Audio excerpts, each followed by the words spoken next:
तो बेटा it is line number 34, page 74। सलारिनो ने बोला था दैट, हाँ मुझे याद आया, मैंने सुना था कि एक शिप रैक हुआ है। और कहाँ हुआ है? इंग्लिश चैनल पर। किसी फ्रेंचमैन ने मुझे बताया और मुझे बहुत डर लगा। मुझे अचानक एंटोनियो का ख्याल आ गया। I thought upon Antonio when he told me and wished in silence that it were not his. काश ये शिप उसका ना हो। Salanio, you were best to tell Antonio what you hear. इसका मतलब क्या हुआ? It should be good कि तुम एंटोनियो को इसके बारे में बताओ कि तुमने सुना है एक शिप रैक हुआ है। Yet, पर एक बात का ध्यान रखना, yet means still. Do not suddenly, do not tell this news suddenly. For it may grieve him. It is possible that he will become shocked. वैसे तो ग्रीव का मतलब होता है अपसेट हो जाएगा, उदास हो जाएगा, परेशान हो जाएगा, तो एकदम से मत बताना उसको।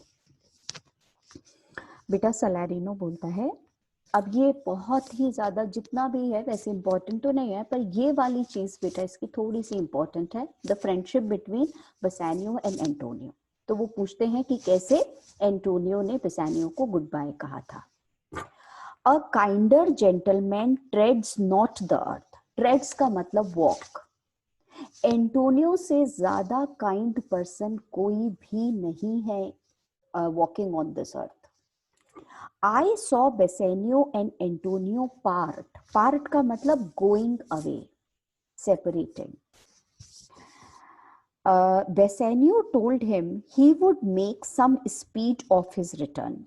बेटा some speed of his return का मतलब that he will try to come early. He answered. He का मतलब यहाँ पर कौन हो गया? एंटोनियो ने जवाब दिया। बेसेनियो ने जाते जाते बोला कि मैं जल्दी आने की कोशिश करूंगा। तो एंटोनियो ने बेसेनियो को बोला, do not so. Do not try to come fast. जल्दी जल्दी आना मत। Slubber not business for my sake. Slubber means don't be careless about the work which you are going to do there. जो काम के लिए जा रहे हो उसमें केयरलेसनेस मत दिखाना because of me, जल्दी आने की वजह से। Bassanio, but stay the very ripening of the time. बेटा ripening मतलब coming, ripening of the time मतलब coming the right time. Ripening का मतलब परफेक्ट टाइम, परफेक्ट टाइम का वेट करना। And for the juice bond, और जहां तक शाइलॉक का बॉन्ड एग्रीमेंट जो उसने मुझसे साइन कराया है, which he hath of me. Hath of me का मतलब हैड एंटर्ड विद मी, और I have signed the bond. Let it not enter in your mind of love.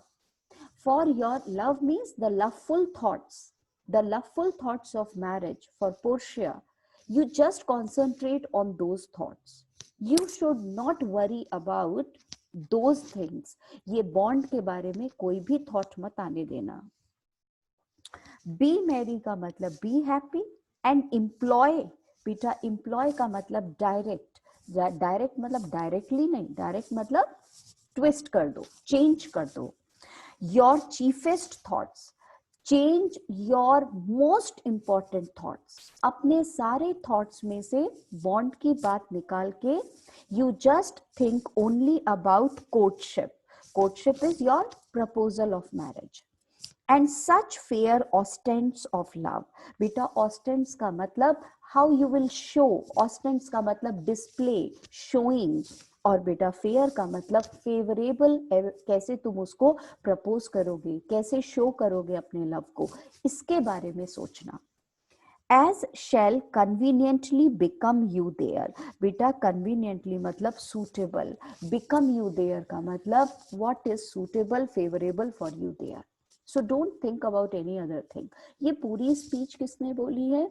ये जो बेटा inverted commas do not so से लेके यहाँ तक है, Antonio is speaking to बेसानियो।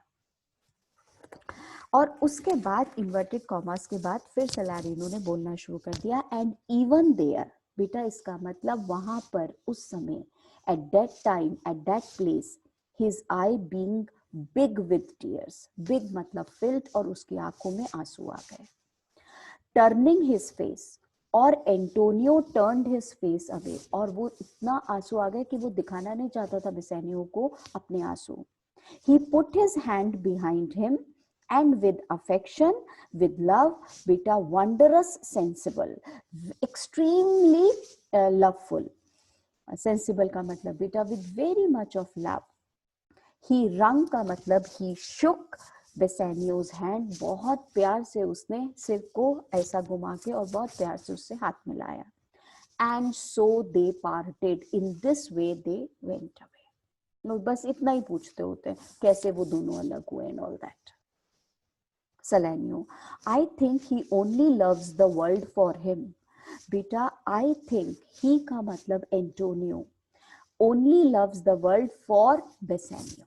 Bassanio दुनिया में रहता है इसीलिए वो बहुत एंटोनियो वर्ल्ड को प्यार करता है. कहने का मतलब है Antonio does not love anyone more than Bassanio.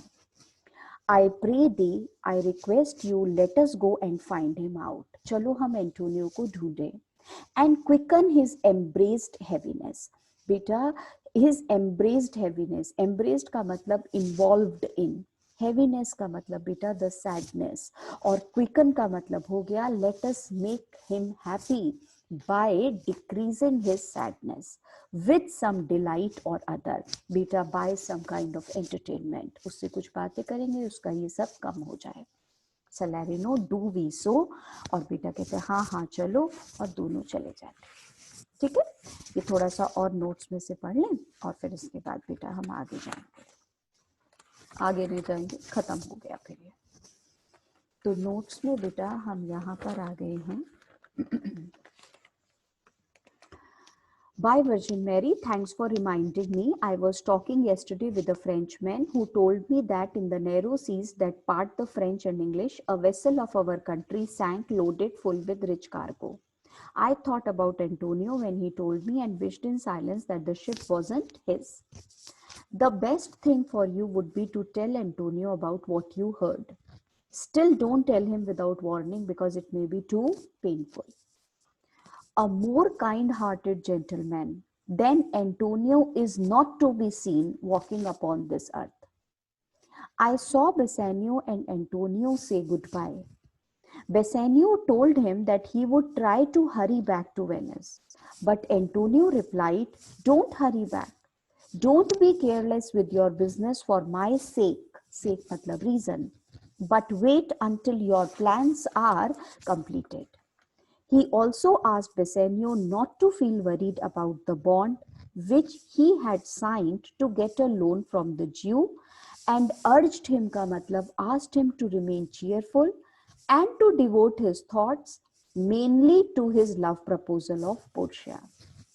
Antonio also advised Bassanio to keep in mind those beautiful ways of expressing his love to the lady as could suitably be employed by him there.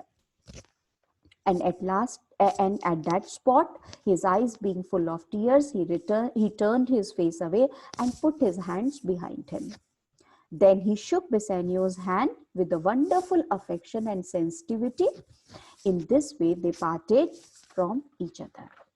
I think Antonio loves the world only because Bassanio is in it. Please let's go and find out where he is and relieve his depression in which he is tangled. Tangled का मतलब बेटा occupied, busy. Let us provide some cheerfulness to him by diverting his mind. Yes, let us do. This scene occurs in a street of Venice where Salarino and Salanio are in conversation. They discuss developments in Venice. When Shylock discovered that Jessica was gone, he demanded that the Duke of Venice have Bassanio's ship searched.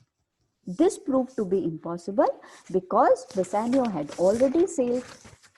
Antonio, however, assured the Duke they were not on board Bassanio's ship. Salanio then describes how Shylock raved in the streets, moving, crying in the streets, "My daughter, oh my ducats, fled with the Christian," while all the boys in Venice followed him, mocking him, his daughter and his ducats. पीछे पीछे बच्चे भाग रहे.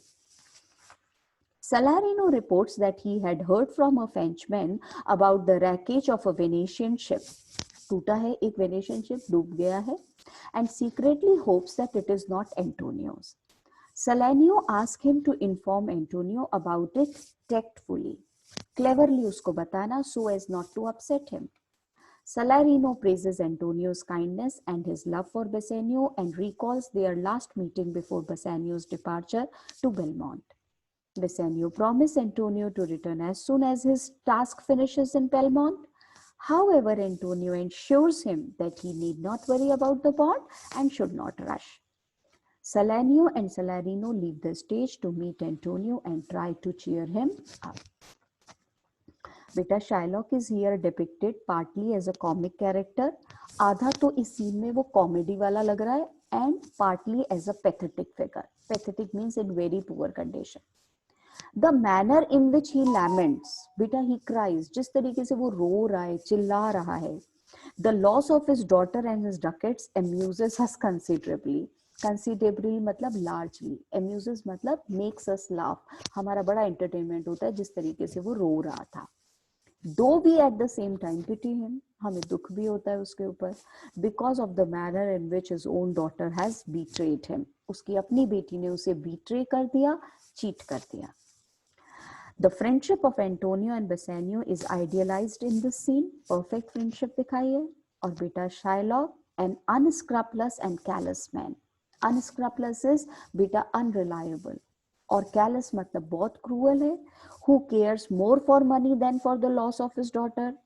This deceit, ये जो धोखा हुआ है उसके साथ, strengthens his desire for revenge. ठीक है. बाकी के जो थोड़े बहुत और important points हैं that I will let you write.